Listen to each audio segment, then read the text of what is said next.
हनुमंते नमः। दर्शकगण, मैं आचार्य सत्यानंद आज के আপনাদের সামনে আরো একটি সহজ টোটকা।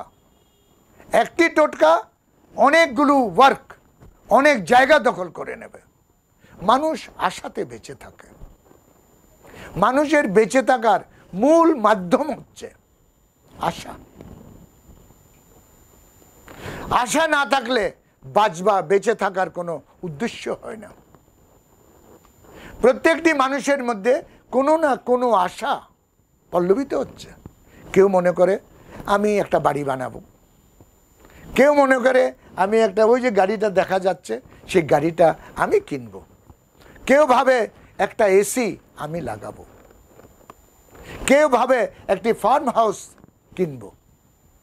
নানা রকমের কল্পনা হবে কি হবে না এটা পরের কথা, কিন্তু আশা এই মুহূর্তে আছে, বর্তমান। আর বেঁচে থাকার জন্য এটাই একটি উদয়, এটাই একটি আমাদের জীবনের উদ্দেশ্য। এই জিনিসটাকে টার্গেট নিয়ে আমরা জীবন যাপন করি। রোজ ঘুমাবার সময় ভাবি সকাল হবে, আমার টার্গেটে একটি কদম আগে যাব। দর্শকগণ, অ্যাস্ট্রোলজি, জ্যোতিষ এটারই একটি মাধ্যম। আমি কোনোদিন আপনাদেরকে বলবো জ্যোতিষের উৎপত্তিটা কিভাবে হয়েছে, কেন মানুষ এই বিদ্যাটি কোথার থেকে জেনেছে, কার আশীর্বাদ এই অ্যাস্ট্রোলজির পিছনে। এই টোটকা অ্যাস্ট্রোলজি জীবনের একটি ছোট জিনিস, বড় সমস্যার ছোট উপায়। এটা কিন্তু স্থায়ী নয়। মনে করবেন এই একটি টোটকা দিয়ে আমি অ্যাস্ট্রোলজিকে উলটফের করে দিলাম, নয়। এটি একটি সামূহিক, সবার জন্য এক সমান একটি পদ্ধতি। আপনার যদি বেশি প্রবলেম থাকে, ইন্টারনাল কোনো প্রবলেম থাকে, ব্যক্তিগত প্রবলেম থাকে, তাহলে আপনাকে আপনার হরোস্কোপ দেখানো খুব জরুরি। টোটকা একটি সহায়ক। আপনি রান্না করেছেন, অনেকগুলো পাতে খাবার নিয়েছেন, সেখানে ধরে নিন একটি মাধ্যম, একটি শাক এই টোটকা, যেটা দিয়ে আপনি কিছু খেয়ে নিজেকে কিছুক্ষণের জন্য প্রভাবিত করে, সাহস করে জীবনযাপন করতে পারেন। কিন্তু এই টোটকা শেষ নয়, কেন কি অনেক লোক আমাকে ফোন করে এটা বলছে, এমনও বলেছেন যে টোটকা দিয়ে কি আমি অ্যাস্ট্রোলজি শেষ করতে পারি? তখন আমি বুঝালাম যে না, টোটকা নিজের জায়গায় একটি সহায়ক, আপনার অ্যাস্ট্রোলজির একটি সহায়তা। আপনার যদি বেশি বড় কোনো প্রবলেম থাকে, তাহলে আপনি নিজের এলাকার কোনো বিশ্বাসনীয় অ্যাস্ট্রোলজারের কাছে, যাকে আপনি বিশ্বাস করেন, তাকে নিজের হরোস্কোপ দেখাবেন এবং সেখান থেকে গণনা করবেন। আমার এই ছোটো মোটো যেগুলো আমি দিচ্ছি, এগুলো আপনাকে ওই অ্যাস্ট্রোলজির সঙ্গে সাহায্য করবে। ক্ষণিকের জন্য আপনি উপরে উঠে আসবেন, আর কন্টিনিউ করলে এটা কন্টিনিউ থাকবে। আজকের যে টোটকা আমি আপনাকে দিতে যাচ্ছি, এটাও দেখুন রোজ করতে হবে।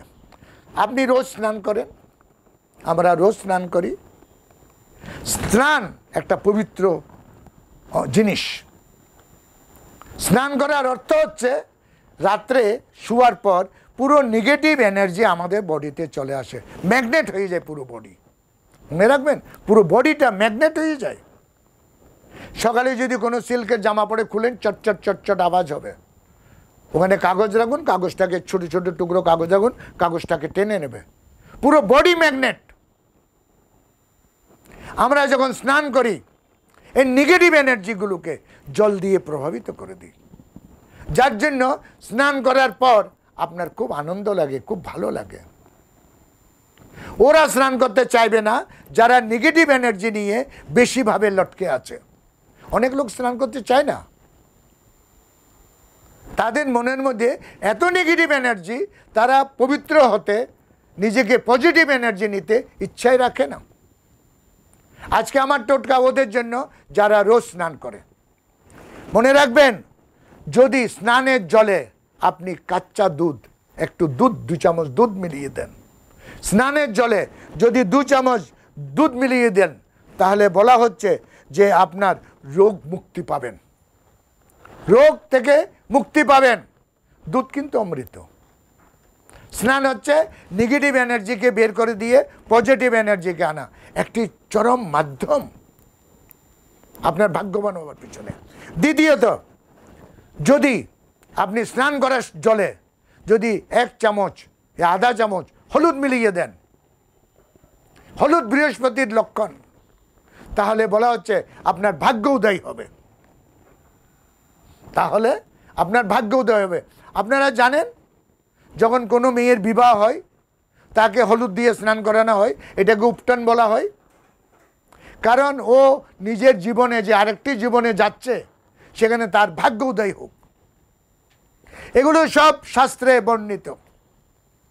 তৃতীয়ত, যদি আপনার স্নানের জলে 1 চুটকি নুন, আমি এর আগেও বলেছি আপনাকে, 1 চুটকি নুন মিলান, তাহলে বলা হচ্ছে আপনার যে যে কাজগুলো যেখানে যেখানে আটকে আছে সমস্ত কাজ শুরু হয়ে যাবে। নুন একটি অদ্ভুত মাধ্যম, অদ্ভুত। আমাদের বডিতে কত নুন আছে আপনি জানেন? আমরা যখন ঘেমে যাই, ঘামটা যদি শুকিয়ে যায়, হাত দিয়ে দেখবেন নুন নুন লাগে। বডিকে রেজিস্ট্যান্স করে রেখে দেয় এই নুন। চুটকিবার নুন দিয়ে যখন আপনি স্নান করবেন, আপনার দেখবেন একদিক নয়, অনেক দিক থেকে আপনার উন্নতি শুরু। এবং বলা হচ্ছে এটা যে যতগুলো কাজ আপনার রুকা হুয়া আছে, এই নুন সব কাজগুলোকে খুলে দেবে, ওপেন করে দেবে। এরপরে আপনি স্নানের জলে, এগুলো সব আপনারা জানেন, কিন্তু আমি একসঙ্গে একটি পুঞ্জ করে আপনাদেরকে বলছি।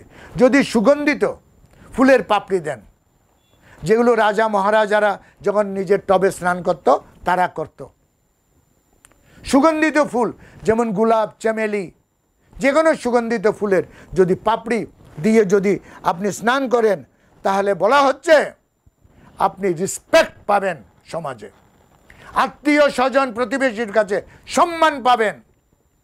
মনে রাখবেন, সম্মান একটি খুব বড় জিনিস, ভাগ্য উদয়ের প্রথম সিঁড়ি। বছরের পর বছর জীবন যাপন করেও আপনি সম্মান রোজগার করতে পারেন না। তাই স্নানের জলে যদি সুগন্ধিত ফুলের পাপড়ি দেন, তাহলে আপনি রেসপেক্ট পাবেন। এরপরে আসছে আপনার স্নানের জলে কেশর। কেশরও কিন্তু একটি ফুলের রেণু, কাশ্মীরে পাওয়া যায়। এটা কাল্পনিক নয়, এটা কোনো ল্যাবরেটরিতে তৈরি या নকল জিনিস নয়। এটি একটি ফুলের পাপড়ি, আপনার কেশর।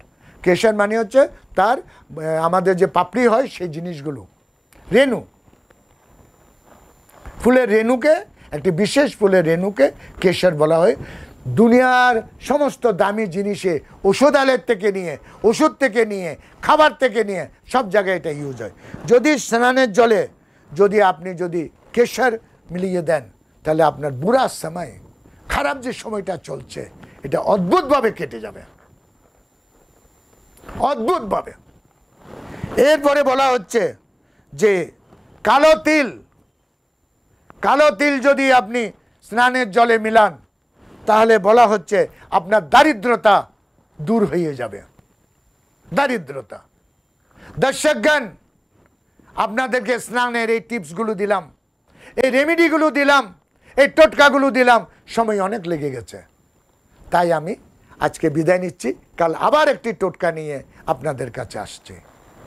ওম হনুমন্তে নমঃ।